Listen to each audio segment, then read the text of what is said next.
आदित्य ठाकरेंनी वरळी मतदारसंघामधली यादी वाचून दाखवत निवडणूक आयोगावर गंभीर आरोप केलेले आहेत। वरळीमधल्या भोरीचा मार्ग इथे आंबेडकर नगरमध्ये एका छोट्या घरामध्ये 38 जण राहत असल्याचं मतदार यादीमध्ये दाखवण्यात आल्याचा आरोप आदित्य ठाकरे यांनी केलाय। ज्या घराचा उल्लेख आदित्य ठाकरे यांनी केलाय तिथून आढावा घेतलेला आहे आमचे प्रतिनिधी निवृत्ती बाबर यांनी।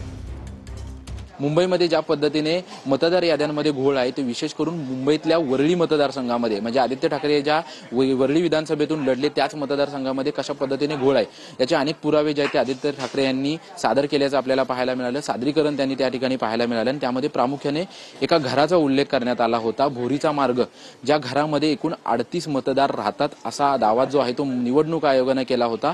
जो आदित्य ठाकरे यांनी व्हिडिओ दाखवला होता त्या व्हिडिओच्या घराच्या भिंतीवरती असा GS008 अशा प्रकारचा नंबर जो आहे तो असलेला आपल्याला पाहायला मिळाला आणि त्यानंतर त्यांनी घरातला व्हिडिओ देखील जो आहे तो आपल्याला दाखवण्यात पाहायला मिळाला होता। तेच घर आहे, अगदी छोटंसं 10x10चं हे घर आहे, 10x10 पेक्षा कमी असेल हे घर आहे आणि ह्या घरामध्ये 38 मतदार राहतात असा दावा जो आहे तो निवडणूक आयोगानं मतदार यादीमध्ये केल्याचा आदित्य ठाकरे यांनी दावा केला होता। सध्या भाडुत्री जे आहेत ते या ठिकाणी राहतात, मतदार जे स्वतः मतदार आहेत ते या ठिकाणी राहत नाहीत।